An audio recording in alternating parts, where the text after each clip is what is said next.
Assalamualaikum warahmatullahi wabarakatuh. Halo semuanya, salam semangat ya. Saya Monika Yuliasari, peserta Latsar CPNS 2022 BPSDMD Provinsi Kalimantan Selatan. Saya dari angkatan 15, kelompok 4 dengan NDH 34. Di dalam video ini, saya akan mempresentasikan tentang aku, Smart ASN, dan instansiku. Saya dari Dinas Penanaman Modal dan Pelayanan Terpadu Satu Pintu, Jabatan Analis Penanaman Modal pada Seksi Pengembangan Promosi dan Penanaman Modal. Smart ASN adalah pegawai dengan kompetensi kinerja dan profesionalisme yang tinggi, sehingga mampu beradaptasi dan semakin responsif terhadap perubahan dan pencapaian tujuan organisasi. Smart ASN merupakan jawaban dari prioritas pembangunan sumber daya manusia dan greenissan dari reformasi birokrasi nasional. Nilai-nilai dari Smart ASN adalah integritas, kedua nasionalisme, selanjutnya profesionalisme, berwawasan global, menguasai IT dan bahasa asing, juga berjiwa hospitality, dan entrepreneurship, juga memiliki jaringan luas atau networking. Saya ASN berakhlak, bangga melayani bangsa.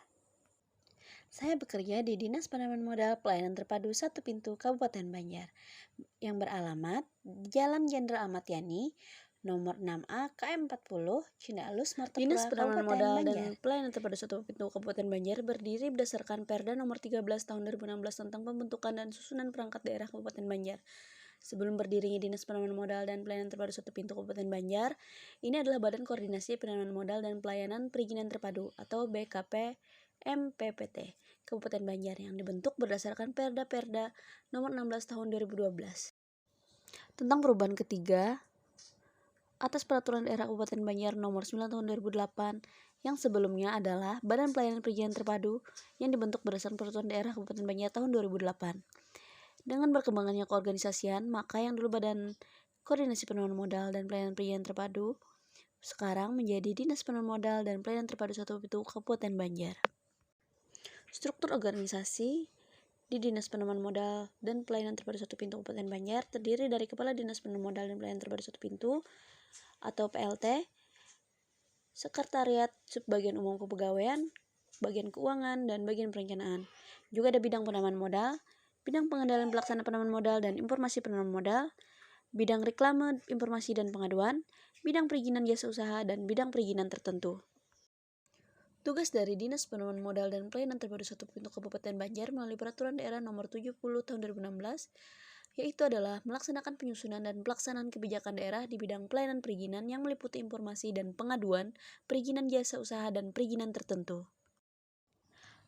Visi dan misi Dinas Penanaman Modal dan Pelayanan Terpadu Satu Pintu Kabupaten Banjar. Visi, terwujudnya penanaman modal dan penyelenggaraan pelayanan perizinan yang prima di Kabupaten Banjar. Misinya, pertama, mendorong terciptanya iklim penanaman modal yang lebih kondusif. Kedua, meningkatkan efektivitas promosi dan kerjasama penanaman modal. Ketiga, meningkatkan kualitas pelayanan yang cepat, tepat, efektif, dan efisien. Untuk tugas bidang penanaman modal pada Seksi Pengembangan Promosi dan Penanaman Modal adalah sebagai berikut: menyiapkan bahan dan menyusun rencana kerja, pengembangan promosi dan penanaman modal, merencanakan penyusunan program kegiatan dan anggaran Seksi Pengembangan Promosi dan Penanaman Modal, melaksanakan penyusunan bahan perumusan kebijakan pengembangan promosi dan penanaman modal, melaksanakan pengembangan promosi dan penanaman modal berdasarkan sektor usaha dan wilayah, melaksanakan koordinasi dan kerjasama, melaksanakan monitoring evaluasi dan pelaporan kegiatan pengembangan promosi dan penanaman modal, juga melaksanakan tugas kedinasan lain yang diperintahkan pimpinan. Dalam menghadapi persaingan global saat ini, tentunya ASN kita di Indonesia sudah memasuki dalam ranah digital, termasuk pada sistem pemerintahan. Oleh karenanya, kita harus dipaksa adaptif terhadap teknologi agar kinerja pelayanan lebih cepat, akurat, dan efisien. Dalam hal pelaksanaan tugas-tugas di instansi tempat saya bekerja di Dinas Penanaman Modal Pelayanan Terpadu Satu Pintu, saya menggunakan 3 core value ASN, yaitu orientasi pelayanan, akuntabel, dan kompeten sebagai contohnya. Berorientasi pelayanan pada DPMPTS PT Kabupaten Banjar tertulis di dalam visi, yaitu terwujudnya penanaman modal dan penyelenggaraan pelayanan perizinan yang prima di Kabupaten Banjar.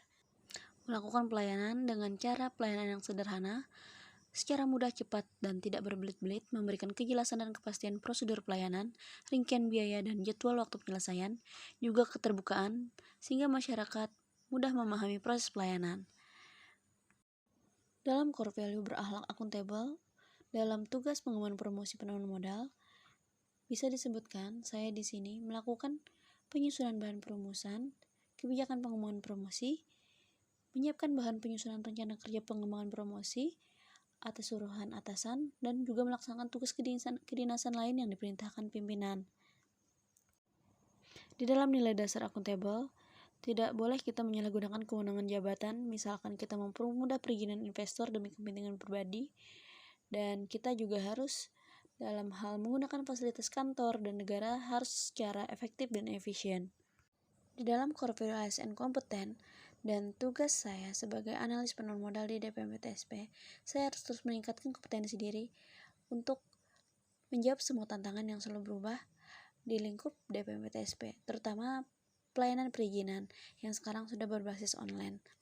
Dan kita harus selalu saling membantu bersama rekan kerja terkait hal-hal prosedur yang ada di dalamnya, kendala-kendala di bidang, dan oleh karenanya juga kita mempersiapkan diri menjadi sumber daya manusia berkualitas dan berdaya saing dengan cara terus belajar dan meningkatkan wawasan tentang pengembangan promosi dan penanaman modal, mengikuti diklat, dan mengikuti studi tour ke daerah lain untuk melihat bagaimana cara pengembangan promosi dan penanaman modal di daerah mereka. Demikian pemaparan saya tentang aku, Smart ASN, dan instansiku. Salah hilap mohon maaf.